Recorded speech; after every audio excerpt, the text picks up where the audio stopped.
자, 우리 손비아 교수님 힘찬 박수로 한번 모시도록 하겠습니다. 박수 부탁드립니다. 네, 안녕하세요.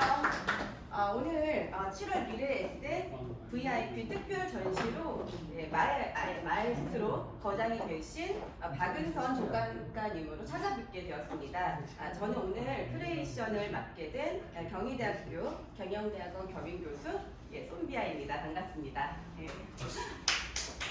저희 먼저 시작하기 앞서서 이제 어떤 부연 설명보다요. 저희 뉴스에 나온 박은선 조각가님의 소개로 한번 시작해보고자 하는데요. 약 2분가량, 1분가량 영상이지만 한번 봐주시기를 바랍니다. 영상. 네.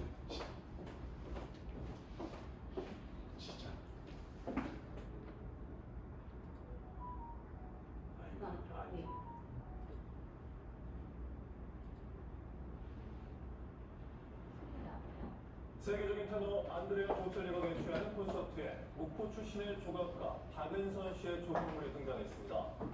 유럽에서 실력을 인정받고 있는 박은선 씨의 조각 작품을 신안에서도 몇 년 뒤 볼 수 있다고 합니다. 김진성 기자입니다. 이탈리아가 낳은 세계적 테너 안드레아 보첼리. 보첼리의 고향인 토스카나의 작은 마을에서 1년에 단 하루 볼 수 있는 특별한 콘서트가 열렸습니다. 17년째 이어져 온 이 공연은 해마다 저명한 예술가들의 조형물로 무대를 꾸미는 것으로 유명합니다.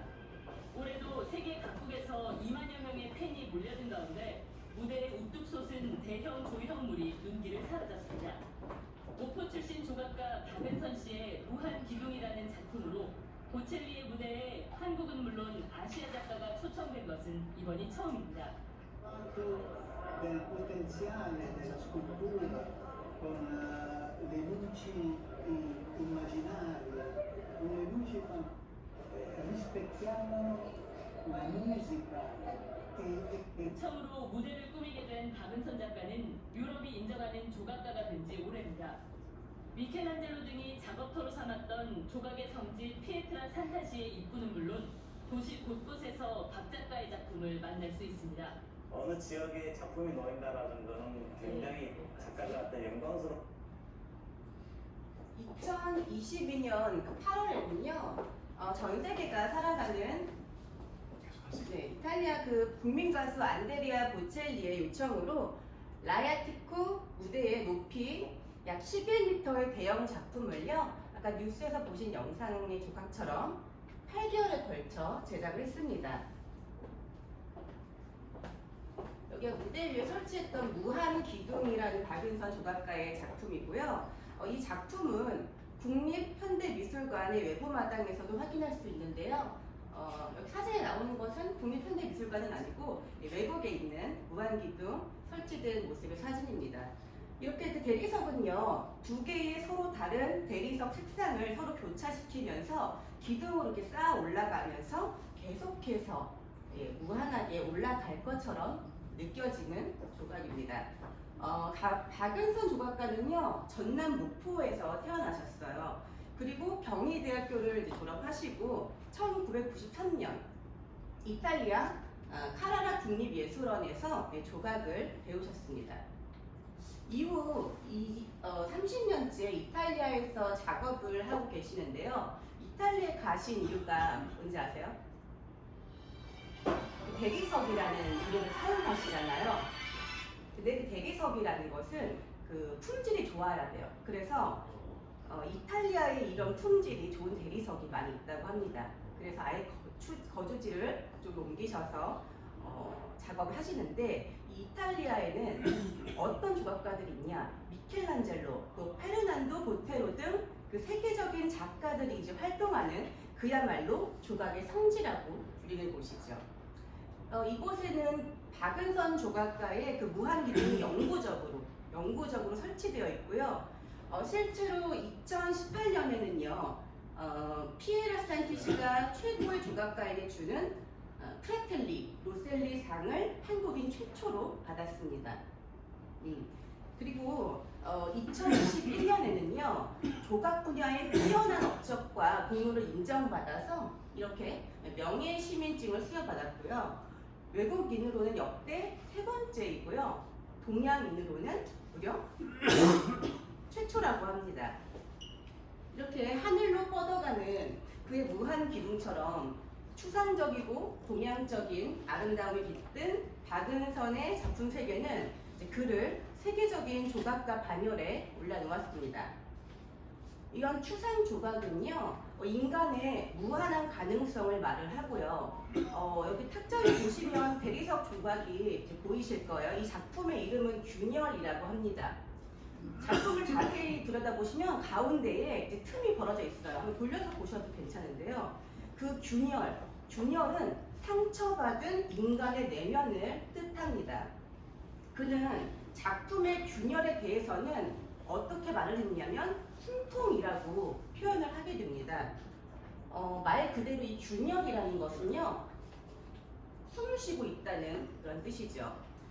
저희가 그 대리석을 처음 만졌을 때는 어떠세요? 모든 덩어리는 단단하게 닫혀있기 때문에 뭔가 답답하죠. 하지만 이 균열이라는 이 숨통을 통해서 숨을 쉬게 되는 그런 조각이 탄생을 합니다. 이 조각이란 말은 흔히 우리는 덩어리를 깨나간다라는 표현을 많이 하는데요. 그에 반해서 박은선 작가는요, 그 의미를 탈피해서 일단 대리석을 파괴하고 또 부숴버리는 작업을 하고요. 다시 그것을 짜맞추는 작업을 합니다.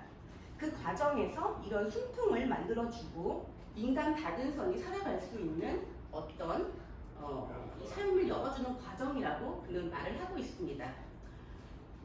2023년 정확히 5년 만에 그 박은선 조각가는 이번 서울에서 스텔라 갤러리라는 곳에서 5년 만에 이제 작업 개인전을 열었습니다. 개인전의 그 하이라이트는요, 그 균열이 아니라 디퓨지오네입니다. 디퓨지오네 뜻 아세요? 이탈리아어로요, 확산이라는 말을 뜻하는데요. 이 확산이라는 것, 이 동그란 모양의 구 모양의 매끈한 대리석이 마치 그 포도처럼 대롱대롱 매달려서 기둥을 이루고요. 또 빨강, 노랑, 초록 등 색색의 빛을 내고 있습니다. 이 대리석 구슬 하나에 얼마인지 아세요? 대리석 구슬 하나에 무려 400에서 500만 원. 그리고 이 구슬 여러 개로 이루어진 것은 어떠겠어요? 가격이 무려 4억 원에 이르는 것도 있다고 합니다. 이 작품은요, 어느 시기에 만들어졌냐면 코로나 시기에 만들어진 거예요. 이 코로나 시기에 우리가 익숙하게 누리던 그 자유라는 것이 얼마나 소중하고 행복했는지를 기억하는 그런 공유 차원에서 이 조각을 만들었고요. 이런 팬데믹 시대를 넘어서 희망과 긍정성의 확산을 이야기하는 그런 메시지가 담겨 있습니다. 이 대리석 구슬 하나하나는요, 그 사람을 의미합니다. 그래서 이 대리석 구슬을 작가가 정말 좋은 재료로 사용을 하면서 만들게 되죠. 그리고 박은선 조각가는 이 재료를 사용하면서 자신만의 표현을 하고 싶었는데요. 그래서 이 형태를 완전히 부수는 작업을 한 것입니다.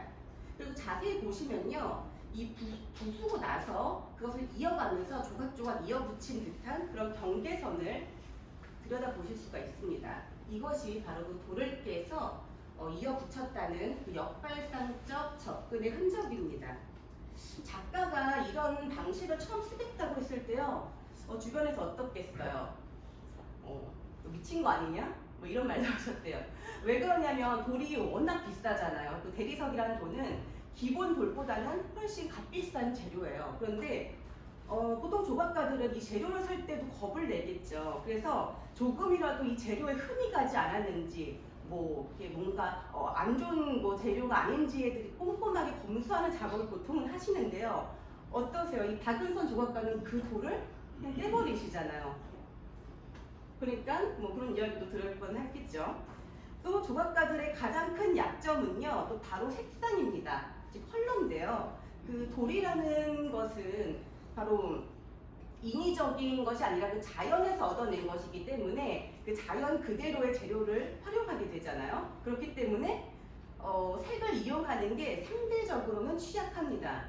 하지만 작가는요, 이런 조각에서도 그 서양화에서 볼 수 있는 그런 다채로운 색을 표현하고 싶었습니다.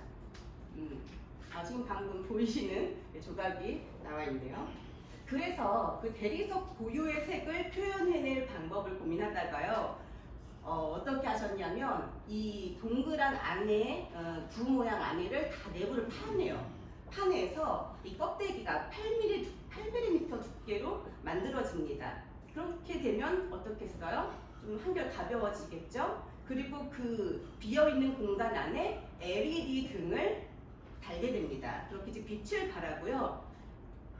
그런 작업을 통해서 그 대리석임에도 불구하고 이 전체의 무게가 100kg가 채 되지 않는 작품이 만들어집니다. 그렇기 때문에 이동과 설치가 좀 쉬워지고요. 또 조립식으로도 만들어서 설치가 뭐 약 1시간이면 뭐 가능한 정도로 작품이 또 완성되기도 합니다. 오는 2025년, 뭐 내후년이네요. 이때는 아까 뉴스에 뭐 살짝 언급이 마지막에 되긴 하는데 전라남도에 신안도라는 섬이 있습니다. 여기에 또 자은도라는 곳에요. 박은선 조각가와 세계적인 건축가, 스위스 출신의 세계적인 건축가인 마리오 부타와 함께 설계 작업을 맡은 인피니또 뮤지엄이 완공될 예정이라고 합니다. 이것은 저희 나라에서 추진하고 있는 미술관이고요. 박은선 조각가는 이후 한국의 조각의 가치가 올라가길 바라면서 이후에도 계보가 이어지도록 그의 예술 인생을 바치려고 합니다. 그렇게 해서 꾸준히 이러한 작업을 할 수 있었던 원동력이 무엇이냐? 그 비결은 바로 박은선 조각가가 조각을 하시면서도 30년 동안 꾸준하게 달리기를 한 것이라고 합니다. 그 타지에서 얼마나 스트레스를 많이 받으셨겠어요. 그 엄청난 스트레스를 겪으면서 달리기를 통해서 홀로 뛰고 또 많이 울면서 그렇게 감정을 해소를 하셨다고 합니다. 25년 신안국립미술관에 이어서 박은선 조각가의 긴 달리기 여정을 응원하면서 이번 큐레이션도 마치도록 하겠습니다. 감사합니다.